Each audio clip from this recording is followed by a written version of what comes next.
جمعے والے دن صلاۃ التسبیح کی ایک خاص فضیلت ہے۔ جمعے کا دن جو ہے یہ مسلمانوں کی عید کا دن ہے، اور اس دن جہاں پر مسلمان کے لیے ضروری ہے کہ وہ نہائے دھوئے، غسل کرے، کپڑے پہنے، خوشبو لگائے، پاک صاف ہو کر اور جمعے کی تیاری کے لیے، تاکہ کیونکہ ایک اجتماعی عبادت کا دن ہے۔ اچھا، اب اس میں انفرادی طور پر بہتر یہ ہے کہ اگر کوئی شخص جمعے کے فیض و برکات حاصل کرنا چاہتا ہو، جمعے والے دن کی نورانیت حاصل کرنا چاہتا ہو، تو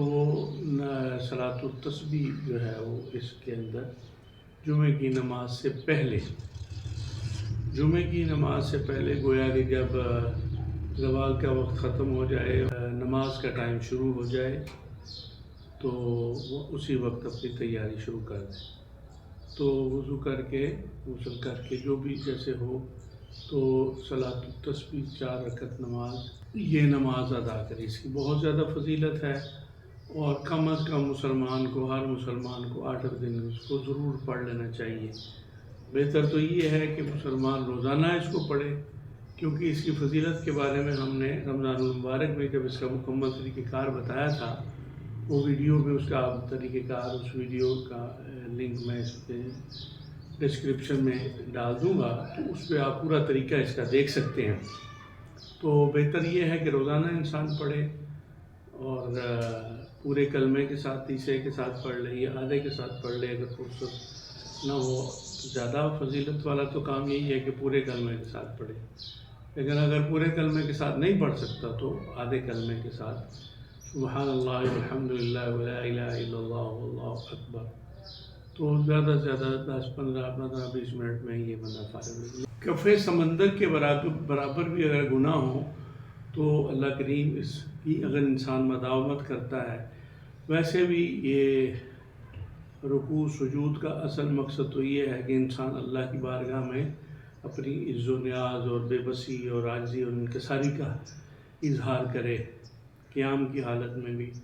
رکوع کی حالت میں، قومے کی حالت میں، سجدے کی حالت میں، جلسے کی حالت میں، تشہد کی حالت میں۔ تو ان سب میں جب یہ انسان کلمہ پڑھتا ہے تو یہ اس کی بہت زیادہ فضیلت ہے۔ اللہ تعالیٰ سب کو توفیق عطا فرمائے۔ آپ لازمی اس کو پڑھیں تاکہ اس کے فیض و برکات آپ کو حاصل ہو جائیں۔ اس کے بعد یہ ہے کہ پڑھنے کے بعد ایک تسبیح استغفار کی کر لیں، درود پاک کی کر لیں، اور جو بھی دعا ہے، اپنی حاجت ہے، بہتر ہے کہ سجدے کی حالت میں اپنی حاجت مانگیں، دعا مانگیں، یا نماز کے بعد جب سلام پھیر دیں تو اس کے بعد بھی، اور اسی طرح تحیات کی حالت میں رب اجعلنی کے وقت بھی آپ کو جتنی قرآنی دعائیں یاد ہوں، یا اور بھی اللہم انی ظلمت نفسی ظلما کثیرا ولا یغفر الذنوب الا انت فاغفر لی مغفرۃ من عندک وارحمنی انک انت الغفور الرحیم، اس کو بھی پڑھ سکتے ہیں۔ اور